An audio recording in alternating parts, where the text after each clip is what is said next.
Welcome to Grace Church, the church where Guy and Nancy and Drew have worshiped all of Drew's life.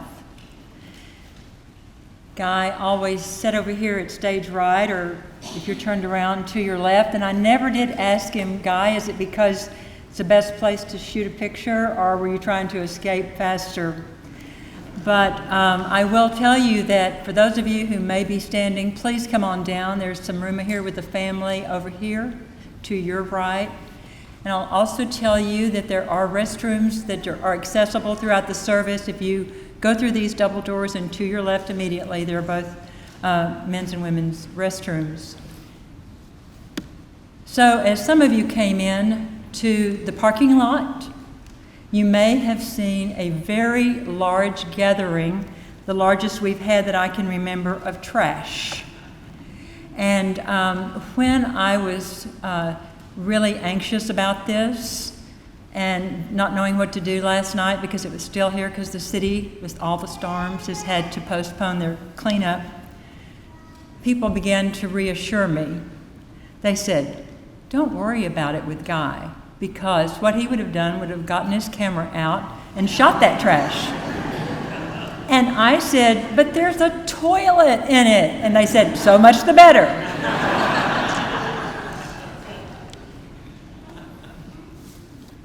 So welcome, all of you, to Grace Church. Right now, all of us do not know the mystery.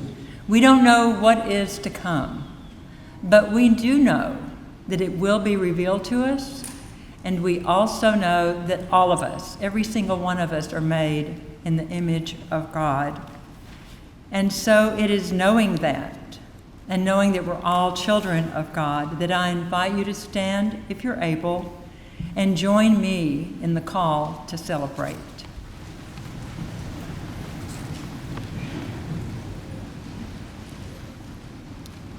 Friends, we have gathered here to praise God and to witness to our faith as we celebrate the life of Guy Reynolds.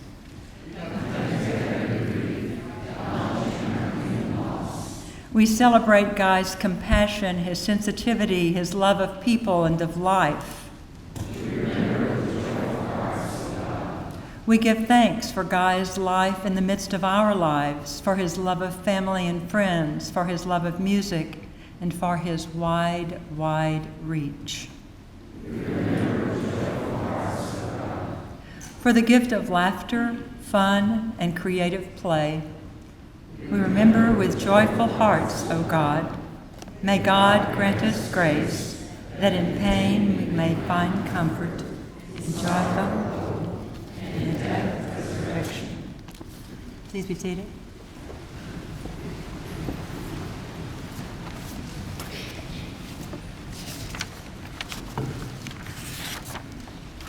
It was my privilege to serve as the pastor at the marriage of Nancy and Guy in 2002 and at the baptism of their son, Drew, and to be their pastor here in this church for many years. I'm thankful today to have a chance to reflect upon his life and to be thankful for all that he gave us and still gives us as we are here to celebrate it today. Among the many expressions of condolences came this letter from our Congresswoman. Dear Ms. Visser and family, please accept my deepest condolences on the passing of your husband, Guy Reynolds, whose contributions to the Dallas Morning News and our community were truly immeasurable. We are grateful for his talents that he shared with us. My thoughts and prayers are with you and your family and all those whose lives have been enriched by your husband's presence.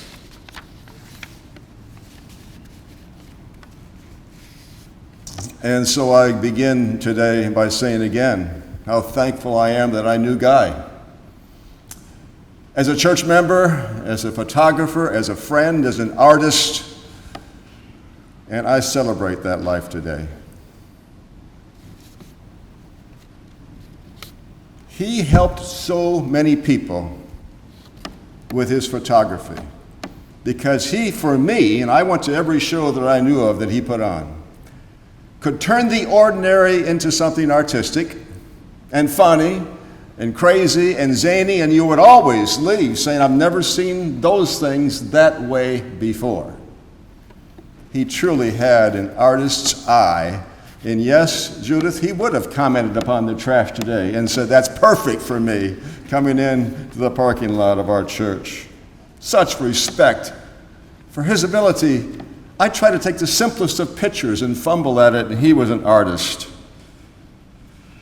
I celebrate the way in which he has helped so many people as they have dealt with cancer. He chronicled every single day and week and month of his journey. And I said to Guy one time, because my father died of cancer in his 40s, I said, Guy, if I ever get it, get the big C, you're the man. I'm going to come see you to help me. But who knows how many, hundreds of people have been helped in the way in which he handled that disease. I stand here today as well to express thanksgiving to Nancy. From the very first moment that she let people know of this, she said, no, this was not cancer. This was depression, the worst part of bipolar disorder. And Guy had told her this is a harder foe by far than cancer. And your honesty, and the whole family with that, helps all of us face one of the greatest foes any of us could face in terms of mental illness. So thank you for that. She also helps us understand that there is no answer to the question of why when a person chooses to take their own life. Many in this room, beside myself, are survivors of suicide in your own families. My own wife took her life 31 years ago. I have never understood it, never will. And yet, my wife didn't even understand it. And Guy didn't understand it. He was experiencing a depth of pain I'm sure that none of us perhaps have ever experienced, and that was his only way he figured he could stop it. And so I know this is obviously true for all of us. We would not judge anybody for that decision because we haven't been there and hopefully never will.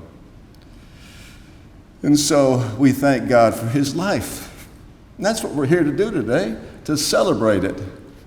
All the good stuff, and we'll celebrate it tonight as we gather in a continued celebration. But we'll thank God today for honesty about issues like mental illness and bipolar disease. And so what can we today understand? We can understand that this is a lot of people who loved him, who are a part of a community of love, and that are here to lift up you, the family, as you experience this loss the most. Nancy and Drew and Claire and Katie and all the rest of you, you are loved, deeply loved by this company of friends and family. And so that's our celebration today. No, we don't understand, but what we do understand, that is in life and in death, in life beyond death, the power of love holds us up. Let us pray.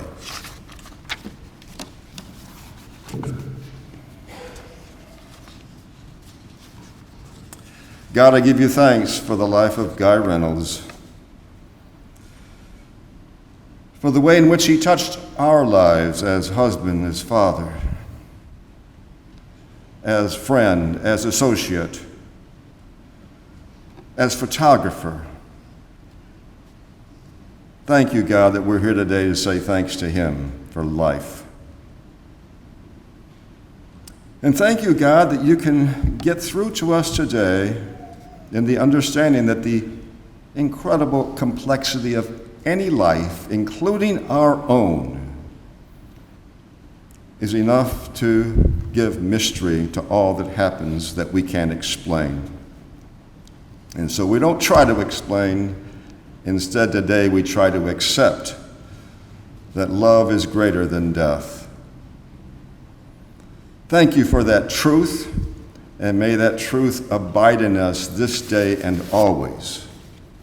As we pray the prayer that Jesus taught us, Our Father, who art in heaven, hallowed be thy name. Thy kingdom come, thy will be done on earth as it is in heaven. Give us this day our daily bread, and forgive us our trespasses, as we forgive those who trespass against us. And lead us not into temptation, but deliver us from evil.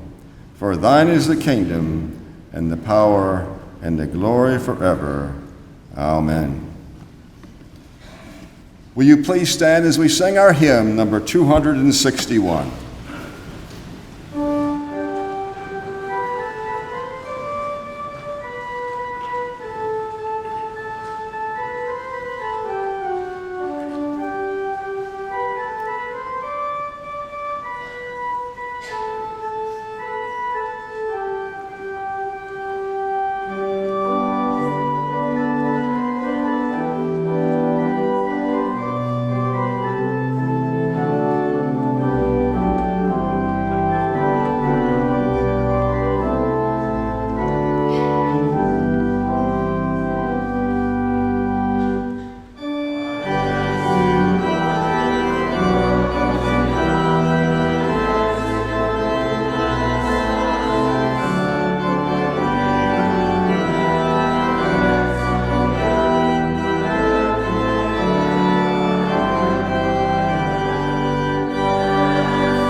The scripture reading today comes from the Gospel of Matthew, chapter 25, verses 31 through 40. When the Son of Man shall come in his glory and all the holy angels with him, he'll sit on the throne, and before him will be gathered all nations, and he'll separate them one from another, as a shepherd divides the sheep from the goats. And he'll set the sheep on his right, but the goats on his left. Then he'll say to those on the right hand, "Come, you who are blessed, inherit the kingdom, prepared for you from the beginning of the world. For I was hungry, and you gave me food. I was thirsty, and you gave me drink. I was a stranger, and you took me in. I was naked, and you clothed me. I was sick, and you visited me. I was in prison, and you came to me." Then the righteous will answer, saying, "Lord, when did we see you hungry and feed you, or thirsty and give you drink? When did we see you as a stranger and take you in, or naked and clothe you? Or when did we see you sick or in prison and come visit you?" And the king will answer, "I say this to you, inasmuch as you have done it unto the least of these, you have done it unto me."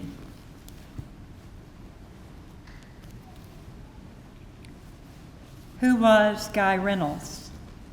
He was larger than life. He was a lover of music, a force to contend with, compassionate. I found out early on that we both were fans of Bill's record shop. The normal Guy was someone who loved life and loved people.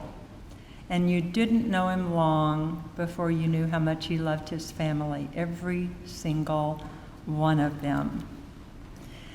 He put up with many ornery personalities too, Nancy said, because after all, he put up with hers. That was her comment. He loved the people on his Meals on Wheels routes. He had lifelong friends from grade school whom he loved, friends with whom he rode bikes and threw eggs, friends with whom he ended up in the Plano City Jail. Because although they thought they were hunting rabbits in the country, turns out now they were hunting rabbits on property that the city of Plano had annexed.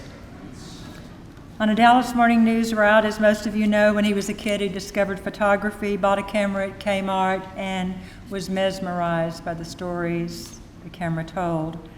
Last summer on a family annual trip to Michigan, Guy was doing what he loved to do, taking pictures of Drew and putting them all sorts of places. One was an Instagram, and so when he put that on, Drew reported it as offensive.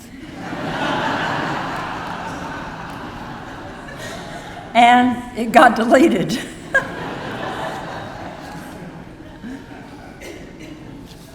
Guy had at one time worked at a golf course, played golf with my husband and Bill Claxton, and was a good golfer. He was a good cook, had his own recipe book, chronicled his battle, as you heard from Chuck, and as you already know, with cancer on Facebook, and captured us with that art and that honesty of his.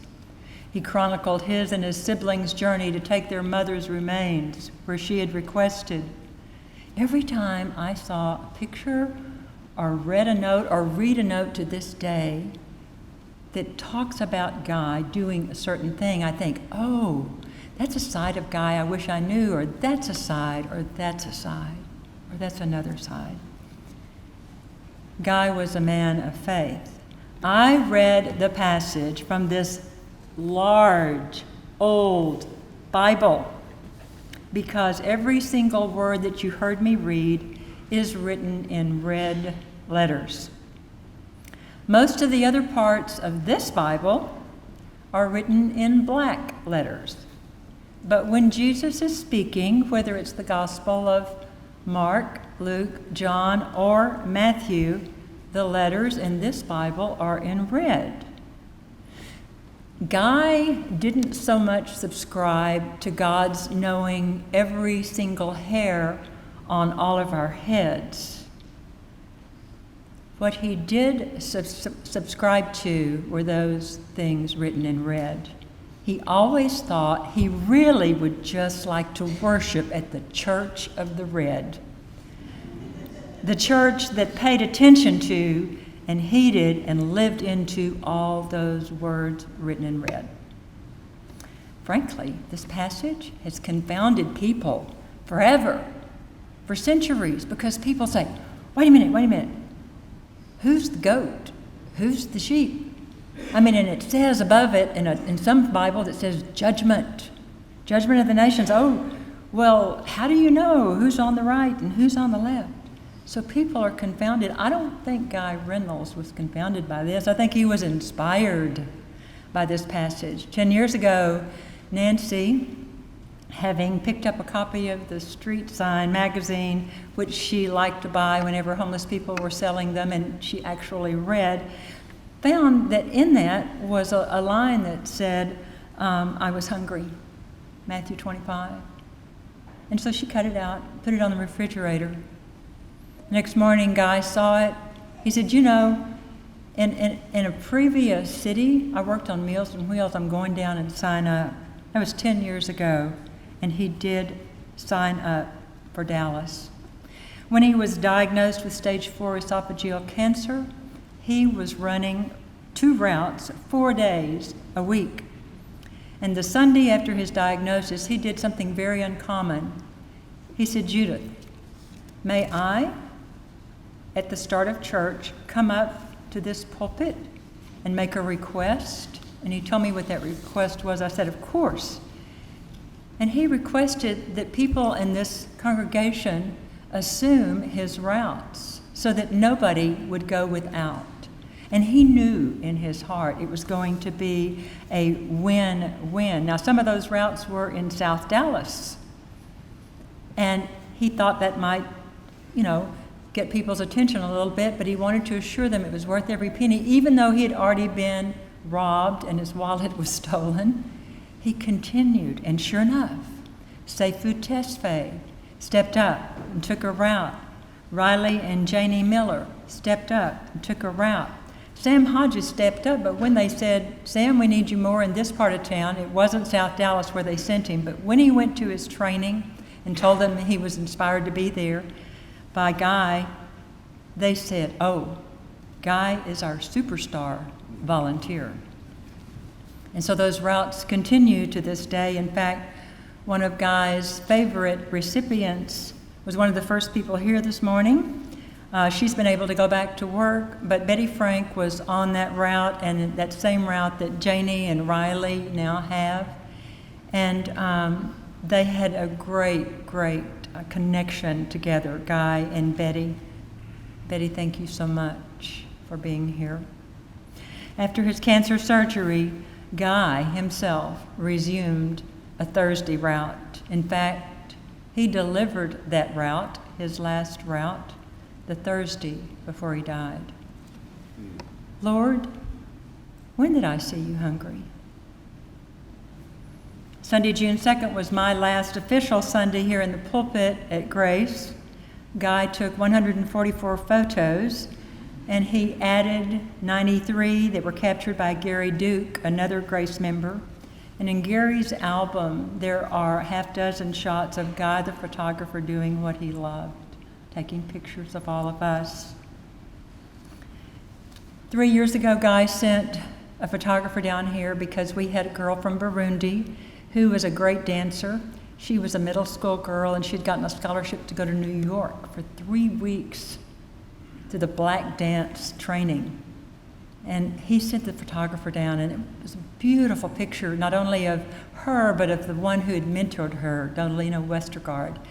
And we used that picture all throughout. And then when Dolina died unexpectedly 2 years ago, we asked him, can we have a copy of that picture? The next thing we know, it's in our office. We have it. And right now, there's a large one framed in the children's Sunday school class. When his art show happened here in Dallas, there was the opportunity for anyone to purchase some of these shots, particularly Meals on Wheels. The one I loved was the one where Guy stepped on the porch delivering a meal to someone's mother. The daughter comes to the door not wanting her mother to miss the meal, sticks her hand through this green door, but she'd been in the shower, so there are soap suds on that hand and a cigarette. And Guy, asking the guy question, couldn't help it. May I take your picture? And she said yes. And many of you have seen it. It was in the newspaper and it was at the gallery. And he knew I loved it. And all the donations went to Meals on Wheels. But one day I came in my office and there was that picture sitting on my desk. And so when people come to our home, it's in our guest bathroom. The first time they go in there, they come out and they go, what's going on in that picture? And I get to tell that story that he captured. In the 8 years that I've known Guy and Nancy and Drew, I've known that their circle is always wide and open. His embrace was far-reaching, and the family always sees the needs of others almost before any of the rest of us discover those. We have people come to this congregation who are from different countries, and they come starting all over with nothing. They come here in faith, and over again, I have seen them enable those persons to move on, not just going to church, but working, taking children to school, enrolling in school, transportation, and at the same time running as fast as they could away from any kind of notary that we would give them. Lord, when did I see you as a stranger and welcome you? So 2.5 years ago, when our music minister, Michael Main's wife, died, Guy called me to say, I've got some lasagna I want to take by to Michael. And something was happening. Michael wasn't there, but Guy called me back. So how can I get him? I want him to have this lasagna. It was his lasagna. He wanted to comfort Michael. He didn't give up. Lord, when were you sick? And I came to visit you. In all his humility, Guy Reynolds would be standing here today asking, Lord, when did I see you hungry and feed you? When did I see you naked and clothe you, or a stranger and welcome you? When were you sick and I visited you? And the answer would come back clearly. In that you have done it to the least of these, you have done it to me. Thanks be to God. There are many people here today who can add so much to the mosaic of Guy Reynolds, and the first is his wife, Nancy Visser. Nancy, will you come share with us?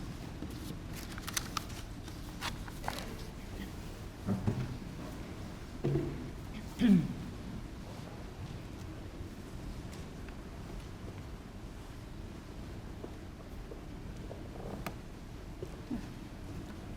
tall. Hello, I'm really nervous, so if I faint or if I fall off my little stool, keep shooting Tommy, I want to watch it later. Okay? Let's just get that down. And somebody take over for me. I'm up here because, even though I don't want to do this, I just feel like I need to do this to honor Guy, to explain a few things, take the opportunity to woman-splain. This is the church that Drew and Guy and I attended as a family. And Judith, you wondered why we sat over there, kind of toward the back over there, well, in the middle of that section. It's because we didn't want to sit up too far close to the front because Drew didn't want to make eye contact with the choir members. So we hid behind Jacqueline. And we didn't want to sit too far back that it didn't look like we didn't want to be here. So we had our assigned seating over there. You know, if you ever had the opportunity to talk to Guy about religion, you were probably surprised to know that he was a member of a church, because Guy was a huge doubter. He didn't know if there was a God. Until a few weeks ago, he didn't know if there was an afterlife, and I believe he's ready to concede that debate. He had no use for doctrine and pretty much rejected the Old Testament, but he did try to live by the words in red. He thought everybody was his neighbor.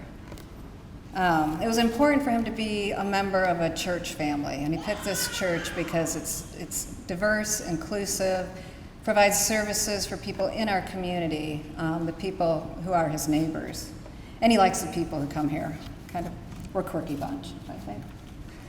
I mentioned this to somebody, and I just wanted to take the opportunity to say this, but I don't know if y'all remember, but shortly after Mother Teresa died, news reports came out that said that she too was a doubter.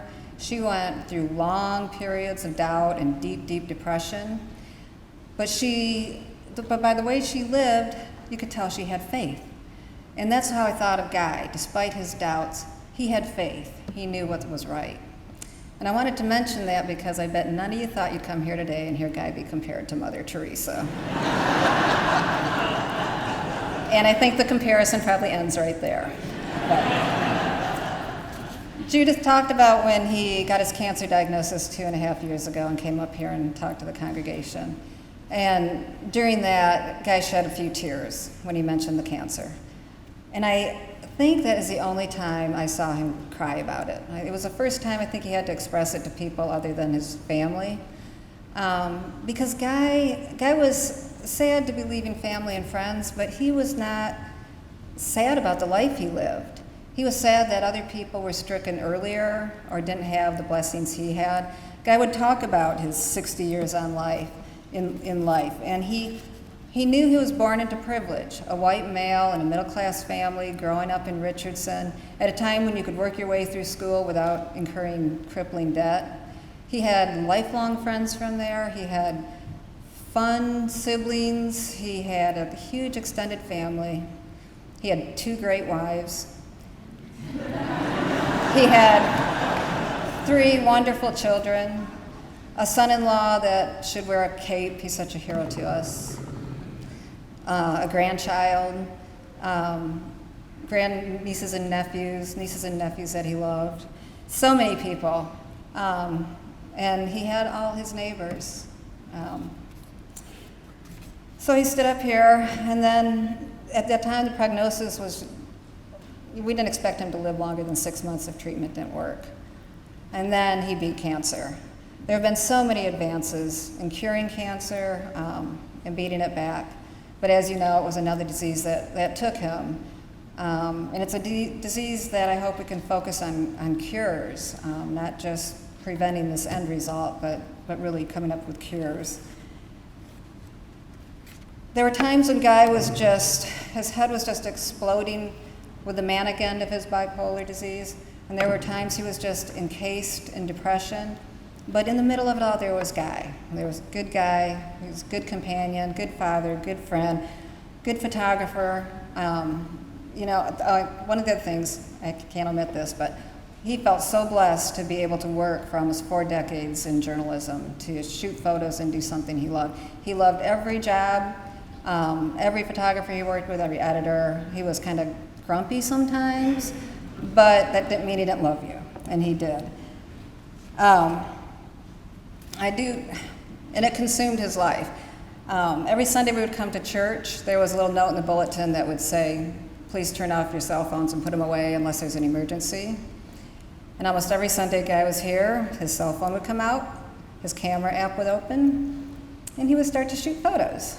Maybe a hymn that he found to be a little ironic, maybe a stray button on the floor, because to Guy that was an emergency. He shot with urgency. When you think of Guy, think of this man had a lot of joy in his life.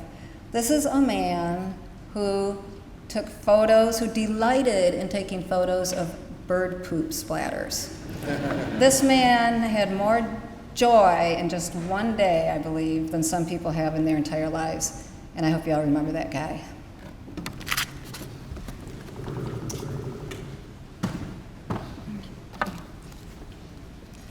Now I'd like to invite Guy's daughters, Katie Kynard and Claire Reynolds, to come.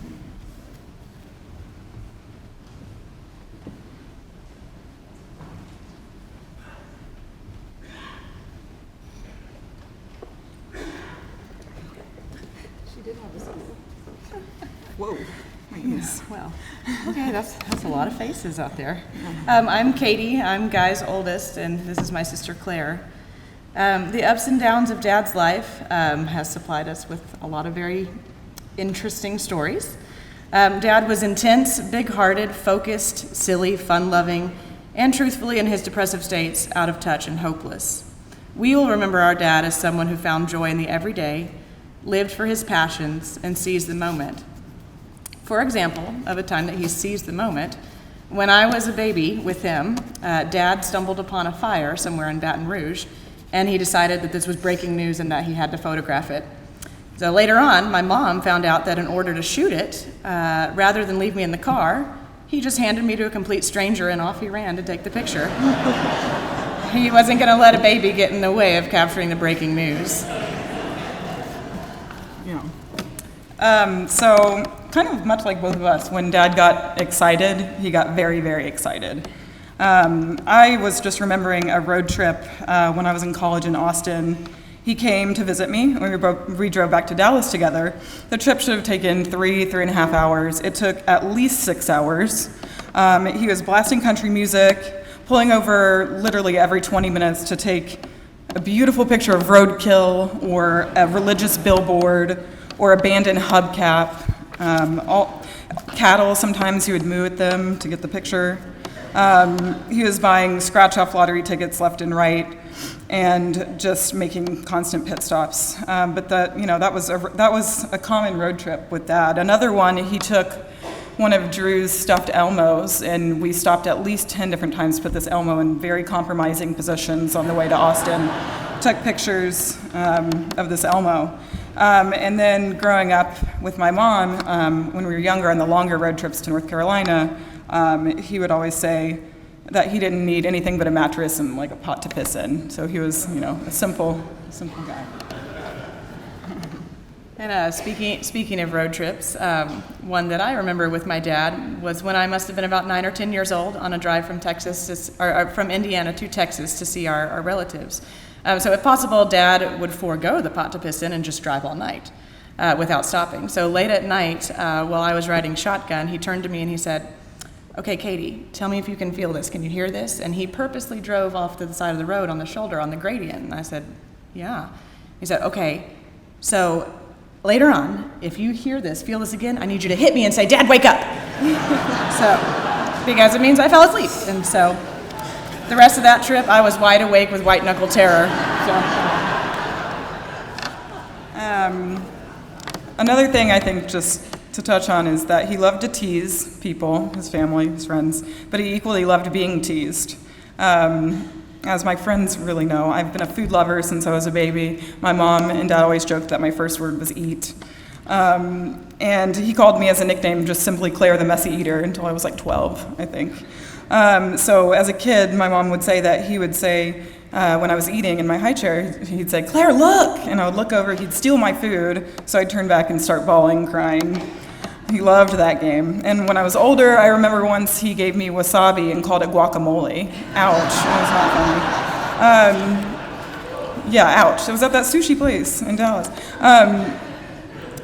But he loved being messed with too. I used to text him pictures of the grossest trash I could find in the ground, put some moody filter on it and text him and say, "Look at this captivating cutting edge art, just like yours." And I would joke about the thousands of pictures of cigarette butts on his Instagram, but like the 3 pictures of us that were on there. And I would tease him about his lack of singing skills and guitar playing skills as something he always wished he was, naturally good at. He wasn't the best, but he was eager. He was a teaser and loved being teased, and he always took a joke really well. Dad also was highly competitive. He pushed himself fiercely in his golf game, which he loved. We both have memories of him. If he, messed up a shot or just didn't go the way he would like, he would slam the club on the ground and say, "Damn it, Guy!" And he also took a great pride and joy at beating his kids at games, like when we were children, not as adults. Like, for example, we would do puzzles together, and if he found a piece that fit, he would point in our face and say, "Count it!" Or "Bada bing, cha-ching, bada bing," is what he would say. He loved to play Tetris on Claire's Game Boy, and while we were at school, he would beat our current high scores. And then, as if we wouldn't see it on our own, he would leave a Post-it on the screen that says, "Beat that." And there were also multiple games of Monopoly that ended in tears on our end and a gleeful win on his. As everyone knows here, I mean, his love for photography was all-consuming. He lived it and breathed it. It was his lifeblood. And everyone who followed him on Instagram could, tell based on his posting activity if he was in one of the upswings or maybe in one of the lower periods. Some of my friends here, if he stopped posting, they would literally text me and ask if he was all right because they saw the lack of posts. So it was really a way to kind of track some of his mental, moments. So we actually, what's kind of fun, one of my happy memories is that we both worked at the Daily Texan newspaper. We both went to the university, all three of us went to the University of Texas. When I started working there, I was able to look through the old archives of the papers with his pictures, and that was something that was a really special moment for me. And some of my earliest and happiest memories with Katie was in the dark rooms at the Indianapolis Star and the Dallas Morning News. I remember the rotating door. It was this black door, and you would run in. There were little different dark rooms, and we just used to play in there forever. I remember the smell of the chemicals and just the magic that felt like the picture appearing on the paper and the chemicals. And so that's just another fond memory. And then the dark rooms went away, but we would still play in those doors all the time. So photography was everything for him. Dad was also very thoughtful, and he had a generous heart. He shared his talent for photography by shooting my friend Carly's wedding up in Indiana, and she liked his pictures better than those her hired photographer took. He also took pictures of his granddaughter, my daughter Sage, being born.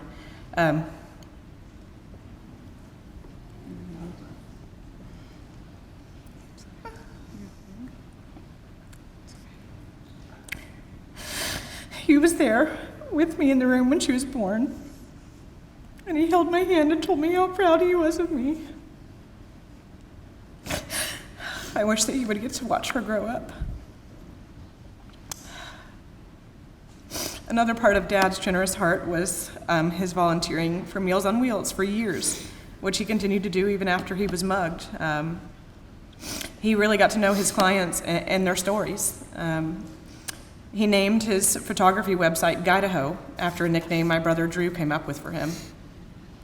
Dad often would pick up records for me and Sam at thrift stores or at Bill's, and he always surprised us with some thoughtful gifts. Like, for instance, one year for my birthday, he made me a collection of photos of the number 8, which was my favorite number that I had just randomly mentioned to him one time out on a bike ride. There was a number 8 on a firehouse, and I said, "Oh, I really like that typography." And then a few months later, he had captured 64 pictures of the number 8 and gave it to me for my birthday. My husband once mentioned one of his favorite photos that Dad took was of the 4 men playing dominoes with their big bellies kind of hanging out. And Dad found on one of his scavenging trips in old houses a wooden window pane that he knocked out the glassware and then made a frame for Sam to frame that photo. He also made T-shirts with Drew's illustrations on them, and he wore them proudly. Dad paid attention to what most people would overlook, and he went out of his way to make things special for those that he loved. Just in reflecting about things and lessons that I learned from my dad and mom and Nancy, all of them, it's just the fact that we were lucky. As kids, we were really taught from him verbatim that we won the lottery by being born with the comforts and stability of money. Something the majority of the world wasn't born with. They let us know this every day in different ways, to be grateful and know that we were lucky. He didn't ever raise us to think we deserved any of this any more than the next person. We've started volunteering at a young age due to this, and he made sure we both had jobs by the day we turned 16. I wouldn't have had it any other way. These convictions, through all of my parents, and Nancy included, led me to open my eyes up to a world outside of us and we, and probably led to my intense passion for foreign language in some regard. I majored in French at UT, which Dad used to make fun of me for constantly, but also in Spanish, which he loved to try to speak in Spanish with me. And he would direct message me things on Instagram to translate for him, which were ways I could tell that he, had respect for that interest. One of my last memories of my dad was of him and Drew visiting me in Mexico City, where I was living last year. I knew he would love the city, and I pushed him to visit, and he absolutely loved it. He took hundreds of pictures. On his first day, he spent all of his pesos by way overpaying the little kids selling things on the street. He bought a scarf for you, just way overpaid her, gave her all the pesos in his pocket. He took hundreds of pictures, overpaid the children selling things, and he tried his hardest to joke around with the Uber drivers in Spanish. He failed, but he tried. So just those three things just are a really way that just sum him up as a person. The pictures, joking with the Uber driver, and then overpaying, children struggling. So I love my dad, and I'll really miss him. And te quiero mucho, padre.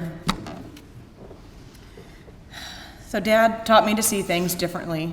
He and I both loved to look for things like sea glass or Petoskey stones on the shores of Lake Michigan, picking up spare change on the ground, and also hunting at thrift shops and antique stores for a treasure. I'll miss so much about my dad, but I will keep my eyes open for him and keep searching for the beauty in the breakdown, for the special in the ordinary and the joy in the mundane. I love you, Dad.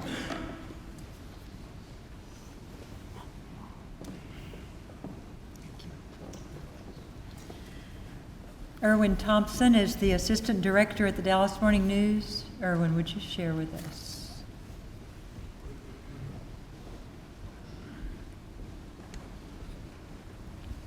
Precious in the sight of the Lord is the death of a saint. Psalms 116:15. Giving honor to God and my Savior, Jesus Christ, and the pulpit guests.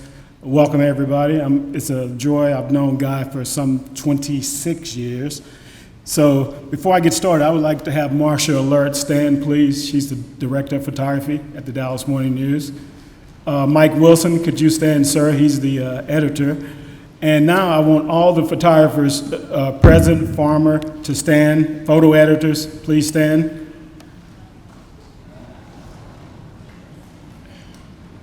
And also I would like Nancy's co-workers. We had the distinct pleasure of working with the Guy and Nancy both in the same building, so we're loaded. So all guys, Nancy's workers who's worked with Nancy over the years, and all former Dallas Morning News staffers, stand. Yeah.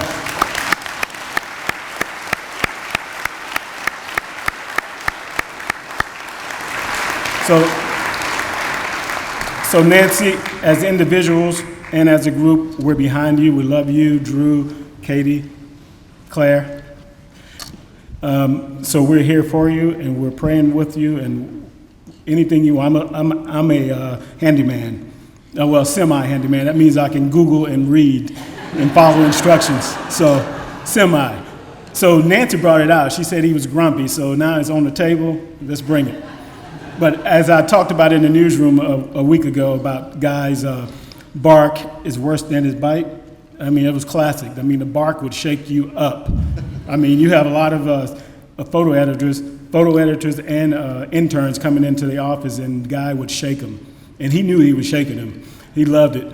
But if you stood around and waited for the bite, that's when it got really good. That bite was a nudge saying, hey, you could do it, or a hug, or high five, or a fist bump saying that you can do it, and I believe in you. And he pushed you. He pushed all the photographers to be their best. And in the end, like I talked to Andy Jacobson, and he was saying it was one time he was shaking. He was an intern. He was a 2-time intern, so I think had Guy figured out on the second time. But on the first time, he said Guy was barking at him, and he was shaking like a little intern, and Andy's like up here. And he said later that week he had an assignment to go out to Deep Ellum at midnight. And lo and behold, you guys know who went with him. He said Guy, he felt like a father was standing there watching him. Guy just went, didn't shoot any pictures, just hung out and made sure Andy was safe. And you guys know Guy got mugged on the Meals on Wheels, and I always told him, my money's on you if you saw those two guys coming. because I definitely know that Guy would have punched him out. As I said, I played a lot of golf with Guy too. I mean, Guy and I didn't talk much on the golf course. And if you guys know anything about golf, then Guy's like this, and I'm like this. So we only talked on the tee box, and when we reached the green, and he would always make a wisecrack. The object of the game is to get less strokes. So he always ribbed me up. But we played lots of golf, and you didn't get much out of him. He'll get excited. I'm fist pumping like Tiger Woods on a 3-putt bogey. Guy would be like, "Yeah, baby," when he get a good shot. Also, I got a nickname for Drew because Drew is a great artist. I mean, if you guys hadn't seen some of his work, the guy used to bring him in, and I started calling him the artist formerly known as Drew for all his work. So one day you guys will see all his work. He's really, really talented, and we're proud of you, Drew. Let's see what else I had to talk about. I'm sorry, I had it up here. Soul food. I'm saying this. I thought I knew where the soul food joints were in Dallas. No, Drew and I and Guy, when Drew was 2-3 years old, he said, "Let's go to Vern's." "Okay, let's go today." "No, we can't go today. I'm going on Thursday, chicken and dressing." "Let's go to Sweet Georgia Brown's." "No, not today. Friday is fried chicken and collard greens." I'm like, "Dude, how'd you know this?" I mean, he found all the little tiny places to go to eat, and it was beautiful. Guy photographers, his favorite photographers were Courtney Perry, Allison V, and Machen Zhao, because they shoot like him, they think like him. I don't think like Guy. I put my camera up, what you see is what you get. Guy had this whole series of pictures on butt cracks, where he found cigarette butts in the crack of sidewalks. And I mean, he had 50, 60 pictures, which was amazing. And I've got to get a shout out to John Zach. Where's John? Can you stand? I know you're going to beat me later. John is a good friend of Guy. He thinks he's a special friend because they went to the same high school. They have the same birthday. They started at the Dallas Morning News on the same day. So we love you, John. Thank you. And Nancy, we're behind you. We're praying for you, and we're with you. Thank you.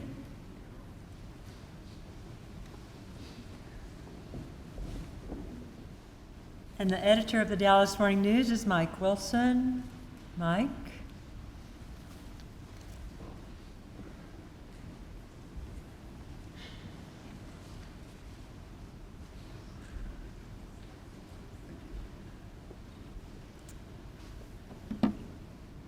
Hey, I'm Mike. I'm the editor of the paper, and I just want to start by really expressing my sympathy and sending my love to you, Nancy, and Drew, and Katie, and Claire, and all of Guy's family, and everybody who loves Guy. There's a lot of love for Guy in this room.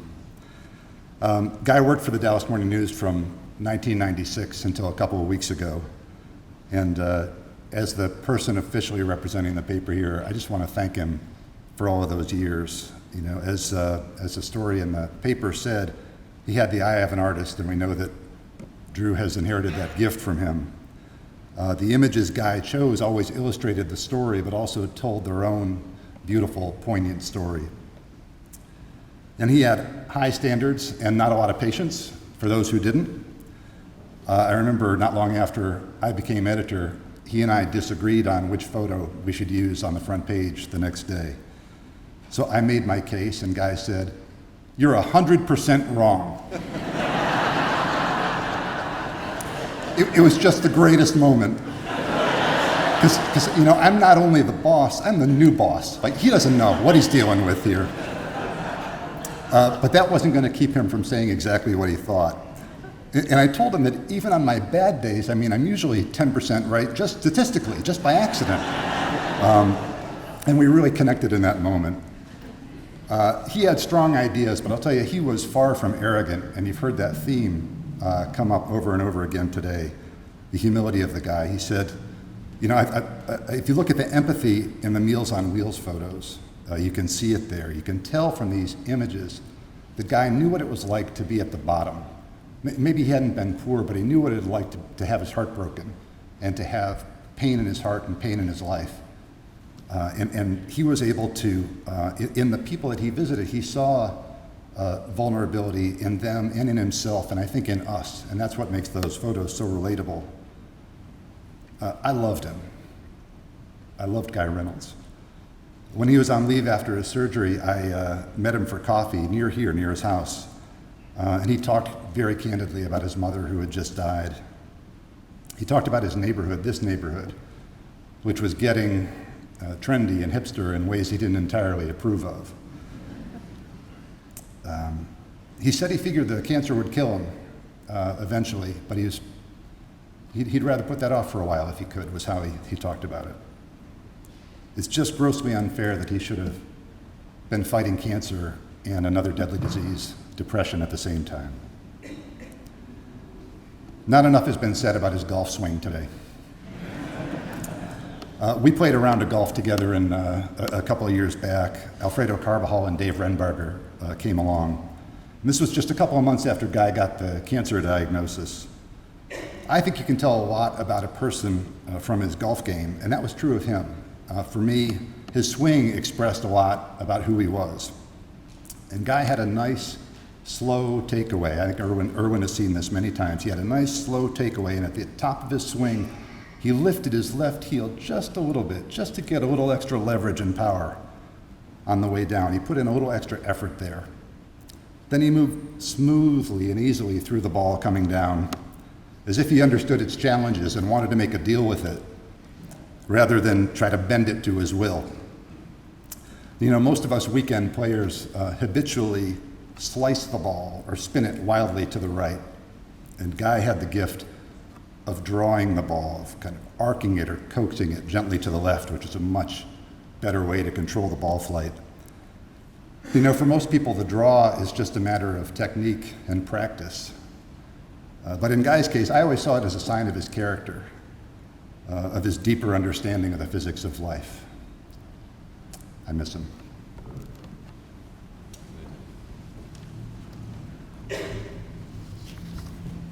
And a former photographer from the Dallas Morning News, Randy Grothe.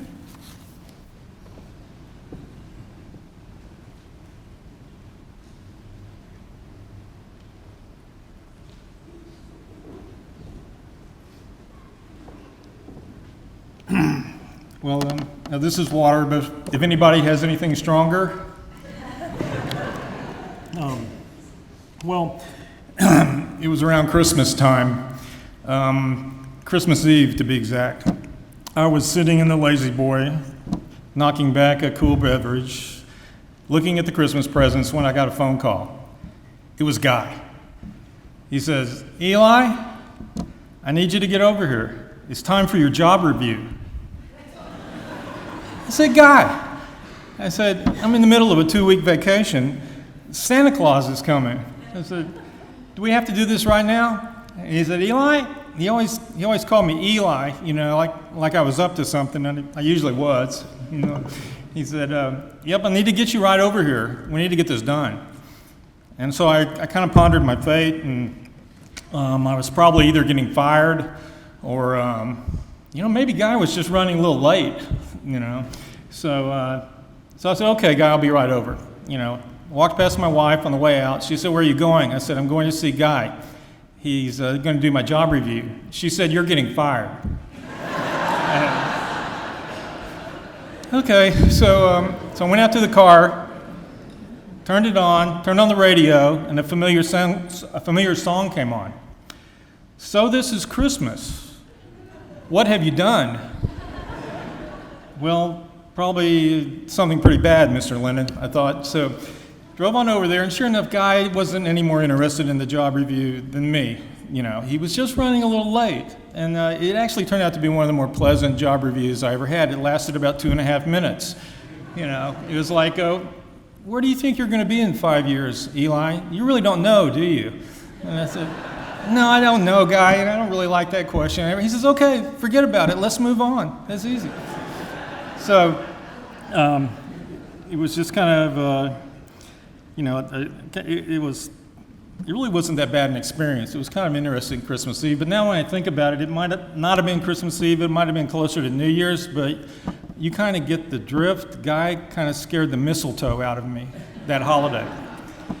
So Guy loved his Texas music, and he would walk from his house to Adair's to go hear various artists. And sometimes he'd go over and hear my son. And a guy would take his place in a booth, under the spit wads, and everything, and have a beer. And Jackson would start singing Johnny Cash, Merle Haggard, Willie Nelson. And then you'd hear this voice in the back going, "Bring me the finger, Jackson. Bring me that finger. Don't linger with the finger." And so everybody would kind of look around like, who is this? And it was Guy, okay? And the deal was, it was this kind of novelty song that my son and I wrote about my dad when he chopped off his finger one night in the garage late. And he took him to the doctor, and the doctor said, "Go back and get your finger. Bring me that finger." So this song appealed to Guy's kind of quirky sense of humor, should we say. So invariably, Jackson would, stop after a song and say, "Well, it looks like Guy Reynolds is in the house. Time for that finger song. And bring me that finger, bring me that finger, bring me that finger, bring me that finger." And Guy would be in the back in his booth, and he'd be raising his finger. And this was the exact same finger that my dad cut off, okay? And the only other person who did this on a regular basis was my dad, okay? So anyway, that kind of burned in my memory. My daughter at some point decided she wanted to be a photo editor. So she talked her way into a holiday gig at the morning news, filling in for people, and they said, "Well, you're going to have to go hang out with Guy Reynolds for a night, and you're going to have to see how things operate around here."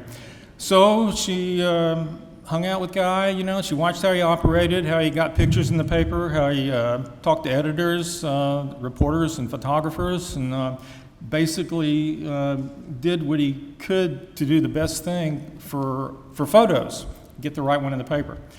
Well, years later, probably a couple of thousand of pizza slices later in New York, she got a job at the New York Times as a photo editor. And she's still, to this day, every once in a while, she says, "Dad, do you remember that night I shadowed Guy Reynolds?" "Well, yeah." He says, "I still remember some of those things. I still remember some of those things he taught me." He says, "I use them every once in a while." Okay, for that legacy and for that impact, I really thank you, Guy Reynolds. Now, what he did that night to get those pictures in the paper when she shadowed him, I'm not sure.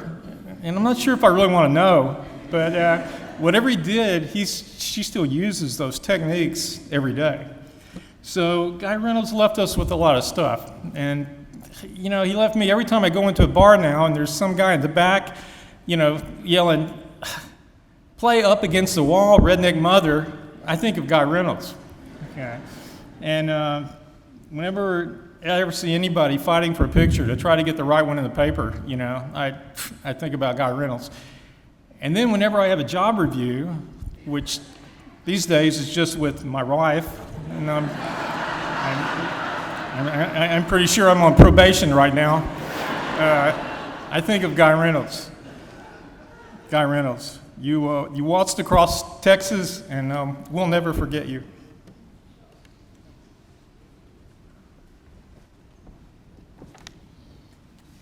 Is there anyone else here today that would like to share a story about Guy? One? Okay, as you're making your way up here, I must tell you what, Nancy, go ahead and come on up. I said, Nancy, if when I open things up to people, I usually say, share a brief story because the other people want to.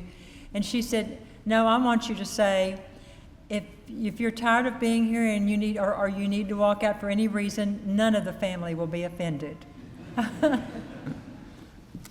Yes.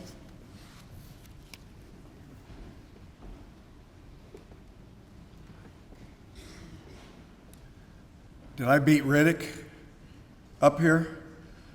Anyway, my name is Tom McGee, also known as Tommy McGee or McPhee in the neighborhood, everybody called me. Also known as Tommy Did It. I was the neighborhood clown, and we got into a lot of mischief in the neighborhood. It was a very tight-knit neighborhood. Childhood memories just abound, and the Reynolds family were always right in the middle of it.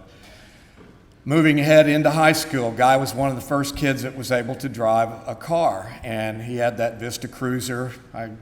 It was called the boat. And there are so many stories about that, but one time it was me and Tim and Guy and probably Ken and whatever. There was always a car full of people, and we're going down Central Expressway, and somebody goes, "You know what, Guy? I wonder what it would be like to put the car in park as you're going down the road." And Guy sat there and thought, he's driving. He goes, "I don't know, but I'll exit and we'll find out." So anyway, we get off on Campbell Road or something, and Guy's on the access road, and the car's going about 30, 40 miles an hour, and he goes, "You ready?" And we went, "Let her rip." So Guy goes, burp, and the car goes brrr, for about 4 or 5 seconds, and Guy puts it back into drive and goes, "That's what happens." So that was about it. The other thing that was funny about Guy is Guy became a conservationist before we even, were shaving. He hated litterers, he hated trash on the road. It was give this and give that. Sure enough, we're driving down the road, and we'd gone to Mr. M or something and gotten a Coke or whatever. One of the guys in the back seat, when he finished his drink, he tosses his can out the window. And out of nowhere, a guy slams on the brakes. By this time, we're a quarter of a mile past. He backs that car all the way back up a one-way street, going on the road, and makes whoever it was get out and pick that up. And it's like, what bug did you get in your bunny? He goes, "That's litter. If everybody did that, this whole street would be full of, and the highways would be just a mess." So anyway, it's like, wow. So newfound respect for Guy on that front. My name is Vida Davis, and Guy can cook. I can cook, but Guy can cook. Last year, the 3rd of July, I had my cancer surgery, and when I went home, Guy and Nancy took me a pot of tortellini soup. That was the best soup I had. I had it for 4 days. And when the soup got finished, I wanted to ask for more, but I was kind of embarrassed to ask for more. And I wish I had asked for more. Because Nancy, I know you can cook like that. And I enjoyed that soup. I tried to cook the soup, but it never came out the same way he could. It was just really simple, but you could eat, when you eat it, you feel it in your soul. That's really good food. That was really good. That was really good soup. And then on the time Guy went to Houston or Austin for his treatment, when he came back, I saw him. He was looking kind of okay. So since I had cancer and I was looking up to him, I said probably he's going to survive with this because he looks kind of energetic. And when he comes to church, he wouldn't see me, but I'll be looking at him and I see him happy and I'm happy too. So I say, well, he's getting better with his cancer. I'm going to get better with my cancer too. So I was always looking towards him to see whether he gets better. And so when I heard that he passed away, I said, So he passed away with the cancer, and then I don't do Facebook until something happens, and then I went to the Facebook and I looked, and when I saw what you wrote, Nancy, that he died he passed away of depression and this bipolar, it kind of hit me because I had been depressed. I had depression that I have been in the point of suicidal, you see, and so when I was in the point of suicidal, taking my life, because I just didn't want to live again. So now when I was reading at what you wrote, I said, oh yeah, you can die of depression, you see. And then I started thinking, then my depression starts coming back, it started coming back because I started thinking, the noise I used to think of, like I hear the train. I like to hear the noise of the train because I want the train to kind of do me like this, kind of clump me, do me like a clump. And that's the feeling I start having. I said, well, no, I think my depression is coming back. So I had to call the doctor and schedule an appointment. But I will tell you, Guy can cook, and I miss his cooking.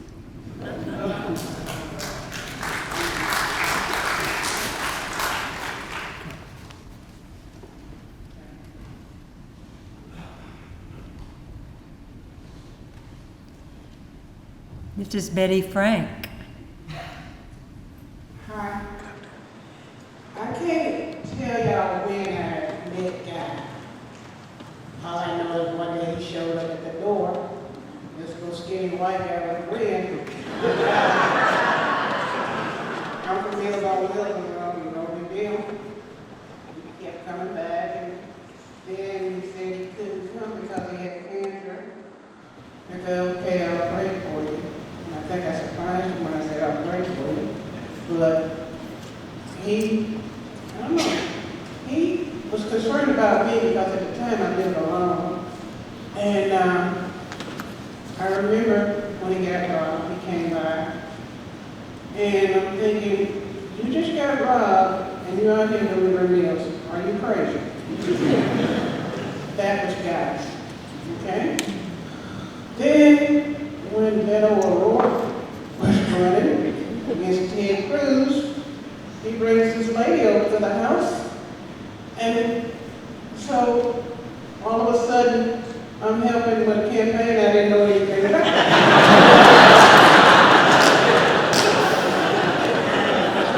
And that was God. And then he came back a few months ago and he told me that he was in remission and he had gained weight. He had this big old grin on his face, and I was glad to see him. And he bought me a pie. I don't know. My uncle ate the pie. I didn't get any of the pie, I wish I had. But then, about a month or so ago, he came by and he said, I came to check on you. And I'm thinking, okay. And I just want y'all to know, about 2 weeks ago, maybe 3, I said, let me call Guy. And God gives you a sense when something's going wrong, and I didn't know what it was, but I wanted to talk to Guy. And I didn't get a chance to talk to him, but I want y'all to know that I appreciated him. He showed me friendship and concern because we got on the political thing when he learned that I was working phone banks. If you all want to know, I'm one of those people who calls you and says, do you want to vote for somebody? And he thought that was the coolest job. And I gave up my spot on Meals on Wheels because I told him, I said, it's not fair for you to be delivering meals to me and somebody else needs it. I'm not here. And he agreed, but when he had a spare meal and he thought I was at home, he'd bring it to me. So that was Guy. And I just want to thank you. I met Nancy and I met Drew. And I remember the first time I met Drew, and he had this big old grin on his face. This is my son. And so thank you for letting me be a part of your family for a few years. And God bless you all.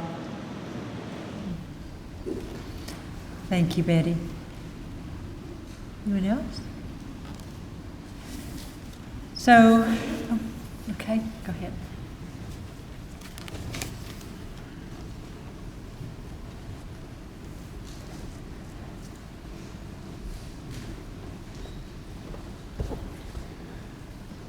Hi. I'm one of Guy's brothers, Jack, and so I hadn't planned to say anything. It's honestly too hard. But a couple of things. One is sitting here listening to all these stories, and I knew what a great person he was. One of the things I felt worst about is I don't think he knew what a great person he was. In spite of everybody's love and support and encouragement and everything else, just wasn't all the way there. And that's probably one of the saddest things in my life. But Guy was not just my big brother, he was also my buddy. And I couldn't have had a better one, I can tell you that. So as a brother, I don't want that to go unsaid, and I know my other brothers would agree. He's 2 years older than me, so coming up through those years, I was the one that followed him around or got dragged around by him. To be honest, at a young age, I guess immaturity rules sometimes, and there were days where I would have told you I hated Guy because he was probably beating the crap out of me that day. And then other days where I just looked up to him as little kids can look up to big brothers, and he always looked out for me. One of the cool things I'll never forget about Guy is as I was growing up and starting to work things, there were several times where I ended up with jobs because my big brother was there, and he went and talked to somebody and said, "You should hire my little brother." And that meant a lot to me, because it not only meant to me that he was looking out for his little brother, but he felt good about telling somebody that they should hire me. And you don't always appreciate these things while they're going on, but you do later when you think about them. And I've probably come to appreciate him in ways that I didn't even know. We shared some passions. I can tell you, well, actually, I should set the record straight. You told the story about the rabbit hunting and the trip to the jail. So that was Guy and Tim and myself. I was a minor, so Guy and Tim got to visit the jail. I had a nice visit in the lobby. Which he liked to remind me of. But, as an experience with a brother, couldn't have asked for a better one. And, we did so many things together. We both passionately love baseball, outdoor sports, music, Texas music in particular, golf. By the way, for those who were wondering, yeah, he was a better golfer than me, but I figured out the way to mess with Guy was make him talk when he was trying to play golf, because it drove him nuts, and he would screw up. But what I want to share too with a lot of the people who are here from his professional community, maybe some of you have heard some of this before, but the way Guy got started in the newspaper business was by delivering the Dallas Morning News. And he started doing that as a teenager, and he got this cool job getting up early in the morning before school and throwing papers, or I thought it was cool. I wasn't old enough to do it. So I'd occasionally get up and help him fold the papers and wrap them in rubber bands, and he would give me some of his tips when he went and collected every month. And that was one of the jobs. He went up and talked to his route manager when I was still a year away from how old you were supposed to be, and said, "You should hire my little brother." I think he told him I was old enough. And I got hired, and for a long while, Guy and I would get up in the mornings before school, collect our bales, papers, sit together in the garage, race to see who could get all their papers wrapped first. And I could see back then, Guy would look at that paper and read that paper and look at the pictures and talk about the pictures, and he wasn't a photographer yet. But I think that instilled a lot of things into him that just helped make him the person that he became. And he was an artist. I know he was an artist that I didn't understand. I can tell you, I'm the one that everybody says, "Did you get pictures? Did you get pictures?" I'm like, no, I don't take pictures. But I learned a long time ago, if you're gonna drive Guy around somewhere, you gotta have a steady hand, because you're gonna get, "Stop the car," or "Pull over, turn around. I gotta get this shot." Shot of what? I don't know.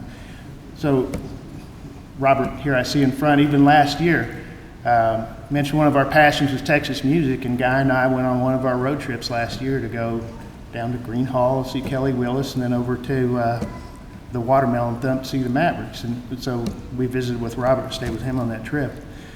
And at one point we're going down the side road on the highway, and Guy does one of his stop, pull over. I'm like, No idea what he's looking at. David, I see you shaking your head. Old dilapidated barn on the side of the road, and well, Guy had seen somehow in there this old faded sign of Kinky for Governor. And I never would have seen that. But he did. And they're like, well, did you get the sign? He goes, no, I got the shot. Leave the sign, somebody else is probably going to want that shot. And he was an incredible artist. And while we were at the Thump, he got this idea, you know, a lot popular look in Texas. A lot of women is the short skirts and the boots and walking around. So he got this idea, I'm going to take like a series of photos of this look because it was everywhere. And at one point we're walking past the restrooms and Guy sees these women going in the restroom. He turns around and runs back by this railing and I'm like, come on, what the hell are you doing? He goes, I got to get the shot. I'm like, what are you talking about? He goes, just wait. A couple minutes later, here comes those three women that walked in a row, walking out like in sync, all their legs in the same stride at the same time, and he gets this picture. Like, yeah, that is an artist. He knew what was going to happen, he knew where he needed to be, and he got that shot. And it was just incredible to watch that when I knew nothing about it. But in the end, he was a great brother, loved him more than he knew, and I only hope he found the peace that he so desperately sought. I know he loved so many people and loved this community here, loved this church, and I just thank everybody for being his friend. Thank you. For all the stories that you have shared today to give us all another look at Guy, and for all the stories that Guy captured for all of us permanently that we can revisit, and for the love of life that he had and the great love of each one of you, thanks be to God. Guy not only loved dancing and music, he especially loved the song, I Hope You Dance. And that will be sung for us now by his niece.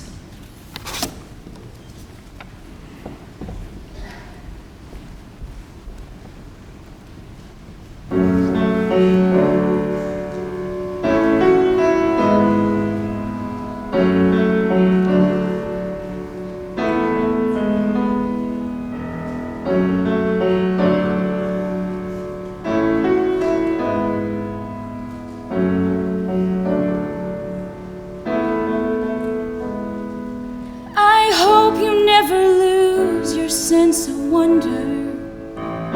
You get your fill to eat and always keep that hunger. May you never take one single breath for granted, and God forbid love ever leave you empty-handed.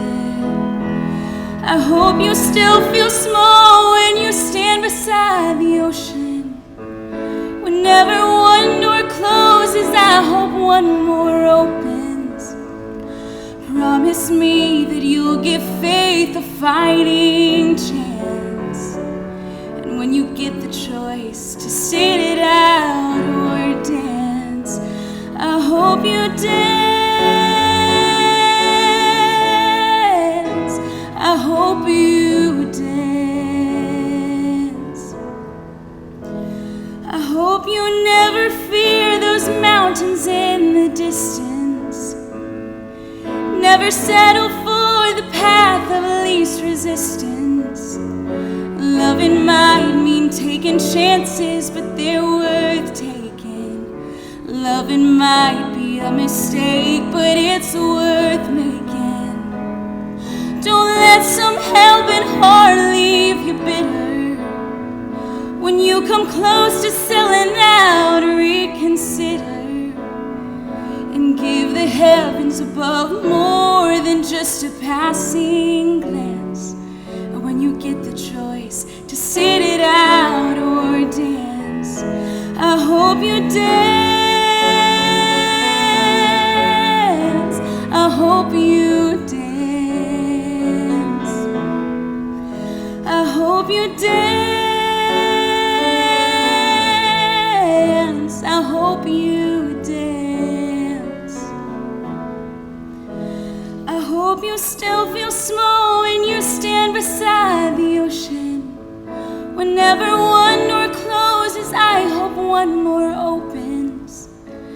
And promise me that you'll give faith a fighting chance. And when you get the choice to sit it out or dance, dance. I hope you dance. I hope you dance. I hope you dance.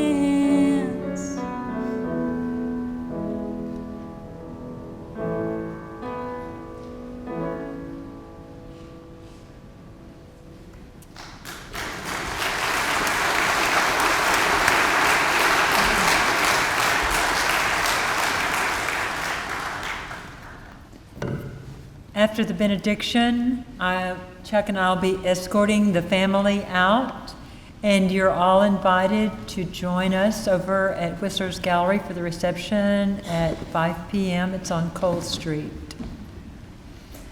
Please stand in body or spirit for the benediction.